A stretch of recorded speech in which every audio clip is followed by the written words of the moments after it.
Inilah detik-detik evakuasi kapal pekerja migran ilegal yang bocor di perairan Tanjung Balai, Sumatera Utara. Dari operasi ini, petugas Polairut Polda Sumatera Utara berhasil mengevakuasi 89 pekerja migran ilegal yang diduga mencoba peruntungan melalui jalur laut menuju Malaysia.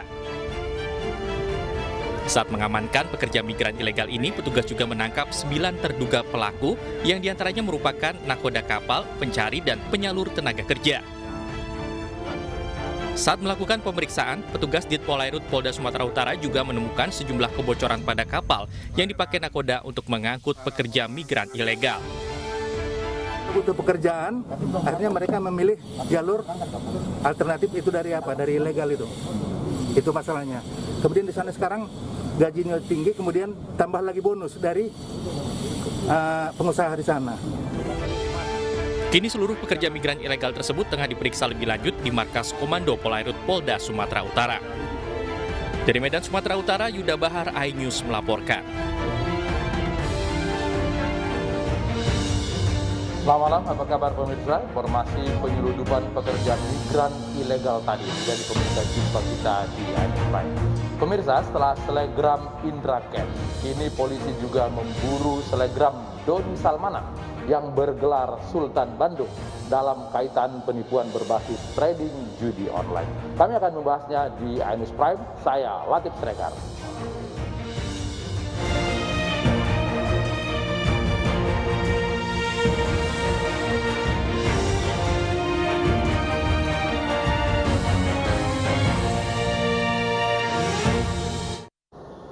Seorang lansia pingsan saat antre bansos di Bogor, Jawa Barat.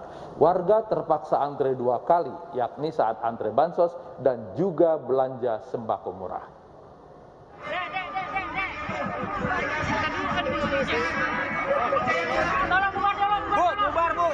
Ibu ini terjepit di antara ratusan warga saat antre bantuan pangan non-tunai.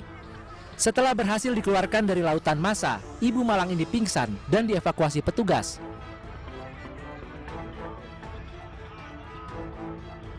Meski sangat memerlukan bantuan, namun ketidakcakapan panitia dalam mengelola antrean membuat warga kesusahan. Warga terpaksa berdesakan dan mengabaikan protokol kesehatan. Tidak hanya saat mengambil, warga juga harus kembali antre saat belanja sembako.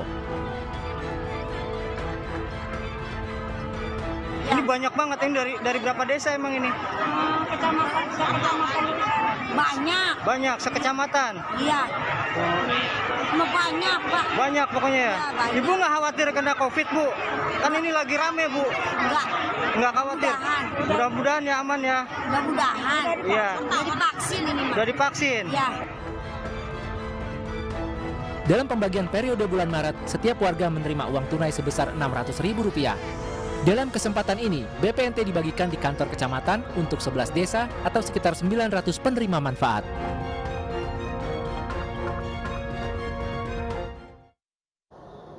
Sementara di Madiun, warga antre berpanas-panas demi minyak goreng murah. Menariknya, agar tidak terjadi aksi borong, warga yang sudah mendapatkan minyak goreng harus mencelupkan jari ke tinta layaknya pemilu.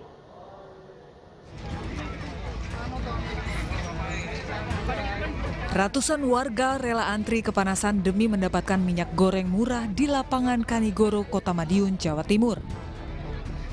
Minyak goreng tersebut dapat ditebus dengan harga Rp28.000 per kemasan 2 liter. Sejumlah warga mengaku rela antri karena minyak goreng masih sulit didapat. Kalaupun ada, harganya di atas harga eceran tertinggi yang ditetapkan pemerintah. Di luar sekitar 40, 38. Tapi barangnya mudah apa sulit, Pak? Sulit ya? Iya, sulit barangnya. Itu rencananya untuk dagang atau Untuk dagang crispy. oh, untuk dagang crispy ya? Oh ya, terbantu nggak barang kayak ini? Sangat terbantu. Untuk menghindari aksi borong dan pemerataan, warga yang sudah mendapatkan minyak goreng harus mencelupkan jarinya ke tinta, layaknya pemilu. Dalam operasi pasar minyak goreng murah ini, panitia menyediakan lebih dari 2 ton minyak goreng kemasan 2 liter.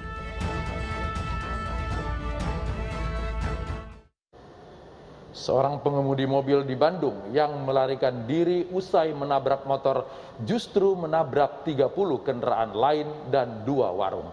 Seorang meninggal dunia serta sejumlah warga termasuk 2 polisi terluka. Kijang anu bak ieu, ya kijang butut anu ieu. Warga Marga Asih, Kabupaten Bandung, Jawa Barat ini ngamuk kepada pengguna mobil yang kabur setelah menabrak sepeda motor di Jalan Raya Pamentasan. Saat kembali berusaha melarikan diri, mobil pelaku menabrak sebuah warung di Jalan Rawa Cipatik, Soreang, dan menyerempet sejumlah kendaraan lain. Mobil pelaku kemudian dirusak warga, sementara pelaku diamankan petugas kepolisian agar terhindar dari amukan massa. Selain merusak warung, peristiwa tabrak lari ini juga merusak sejumlah unit kendaraan roda 2. Puluhan orang juga mengalami luka ringan, termasuk 2 anggota polisi, serta seorang warga dilaporkan meninggal dunia. Dia dari sebelah sana, dari sebelah sini langsung ke sini. Udah di sini nabrak semua, masih juga maju ke sana gitu loh. Jadi langsung kabur? Jadi langsung kabur, cuma karena di sana macet mungkin, jadi kena warga. Untuk korban jiwa, informasinya tadi ada di sekitaran Ketapang, katanya ada yang meninggal dunia, tapi kami juga belum pasti. Untuk korban yang lain, luka ringan cukup banyak. Untuk kurang lebihnya ada sekitar 20 orang yang sudah konfirmasi ke kami bahwasanya pernah ditabrak dan diserempet oleh kendaraan ini, baik roda 2 maupun roda 4. Pelaku beserta kendaraannya diamankan di Mapolsek Marga Asih guna penyelidikan lebih lanjut. Kasus ini kemudian dilimpahkan ke Mapolresta Bandung. Alumni 212 siang tadi berunjuk rasa di Kementerian Agama Jakarta memprotes pernyataan Menteri Agama yang menganalogikan suara azan dengan gonggongan anjing. Mereka menuntut Menteri Agama meminta maaf.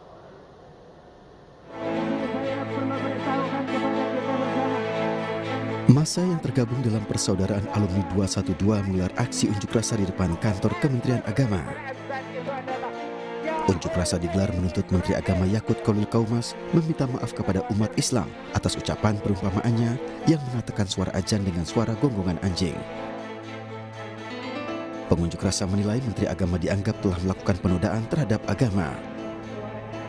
Selain itu, pendemo menuntut Menteri Agama dicopot dari jabatannya.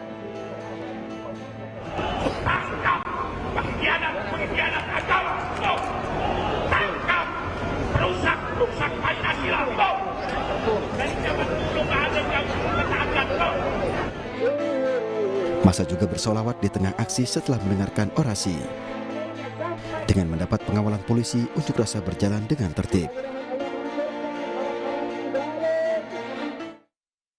Sementara di Lombok, Nusa Tenggara Barat, mahasiswa yang membela Menteri Agama bentrok dengan petugas.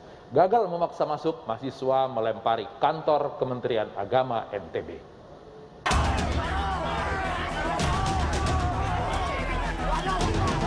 Unjuk rasa yang digelar pergerakan mahasiswa Islam Indonesia di depan kantor Kementerian Agama wilayah NTB ini berlangsung ricuh. Massa memaksa masuk ke dalam kantor dengan mendobrak pintu pagar. Petugas yang berjaga menahan pintu agar pengunjuk rasa tidak merangsek masuk ke dalam kantor. Suasana semakin ricuh saat petugas meminta pengunjuk rasa untuk berhenti berorasi. Aksi saling dorong antara pengunjuk rasa dengan petugas pun tak terhindarkan. Kami mendukung Menteri Agama Republik Indonesia terkait dengan surat edaran. Beberapa hal yang termaktub di dalam surat edaran nomor 5 tahun 2022, yakni kami tidak ada menemukan sedikit pun pernyataan Menteri Agama yang menghina azan tersebut. Unjuk rasa mahasiswa ini juga sempat diwarnai aksi vandalisme. Kecewa tak bertemu dengan Kakanwil, pengunjuk rasa melemparkan telur busuk ke kantor wilayah Kementerian Agama Provinsi NTB. Usai menyampaikan aspirasinya, mahasiswa membubarkan diri. Kilang minyak Pertamina di Balikpapan, Kalimantan Timur terbakar karena api berasal dari percikan di pipa. Kobaran api muncul beberapa kali sebelum akhirnya dipadamkan. Bukan buang gas, itu kalau buang gas sana. Ya kalau api di sini. Kebakaran melanda salah satu kilang minyak milik PT Pertamina Persero di Balikpapan, Kalimantan Timur. Peristiwa terjadi sekitar pukul 10:30 waktu Indonesia Tengah.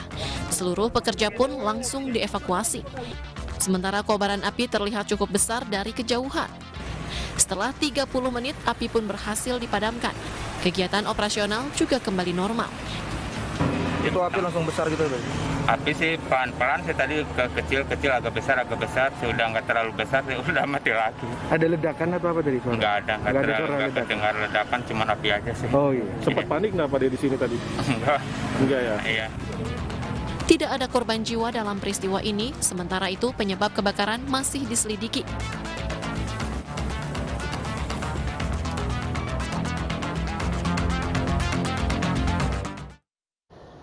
Kebakaran juga menimpa pabrik busa di Bekasi, Jawa Barat. Kejadian itu kami rangkum dalam 5 berita pilihan.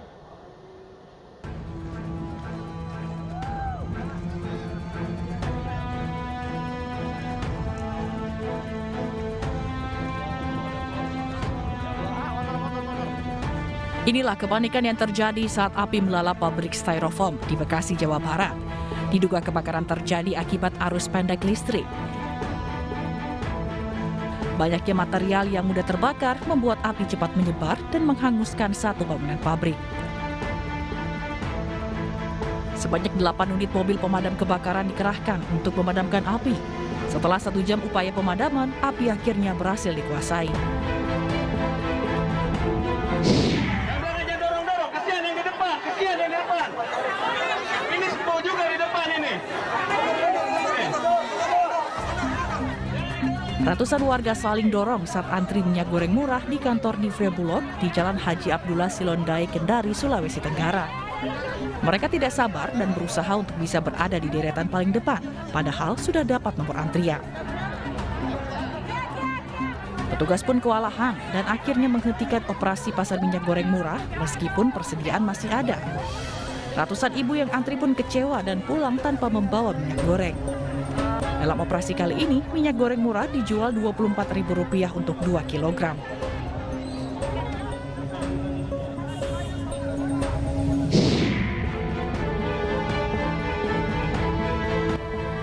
Balita ini terpaksa menahan terik matahari lantaran diajak orang tuanya antri bansos.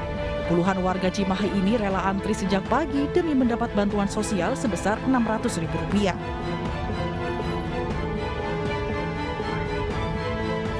Total warga penerima bansos tunai di Desa Kertamulya sebanyak 864 keluarga. Dalam kesempatan ini, warga harus membelanjakan Rp200.000 untuk membeli sembako murah yang telah disiapkan pihak desa. Bantuan diberikan pemerintah kepada warga yang terdampak COVID-19, mulai dari pelaku usaha kecil hingga masyarakat kurang mampu. Sebuah truk terguling di ruas tol Jagorawi, lalu lintas macet parah. Dalam video amatir warga, terekam sebuah truk kecelakaan di kilometer 5 tol Jagorawi arah Jakarta Jumat pagi. Kecelakaan ini menyebabkan kemacetan parah hingga 1 km karena arus tersendat akibat banyaknya kendaraan yang melambatkan lajunya. Tidak ada korban jiwa dalam insiden ini, lalu lintas kembali normal setelah truk dievakuasi.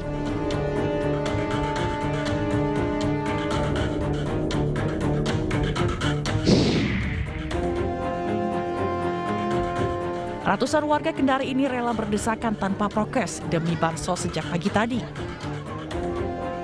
Meski Kendari masih menerapkan PPKM level 3, namun ratusan warga ini nekat berkerumun demi mendapat bantuan sosial sebesar Rp600.000 untuk setiap kepala keluarga. Minimnya aparat kepolisian yang berjaga di lokasi membuat petugas kantor pos kewalahan menghadapi warga yang datang dari 11 kecamatan di wilayah kota Kendari. Bansos yang diterima warga hari ini diantaranya bantuan pangan non-tunai PPKM dan bantuan program Keluarga Harapan. Nama Presiden kedua Soeharto tidak ada dalam Kepres tentang Hari Kedaulatan Negara yang ditandai dengan serangan umum 1 Maret 1949. Ada apa? Apakah Kabinet Jokowi ingin menghadangkan sejarah yang selama ini disebut merupakan dimotori oleh Soeharto pada pendudukan 6 jam di Jogja? Kami akan membahasnya di iNews Prime.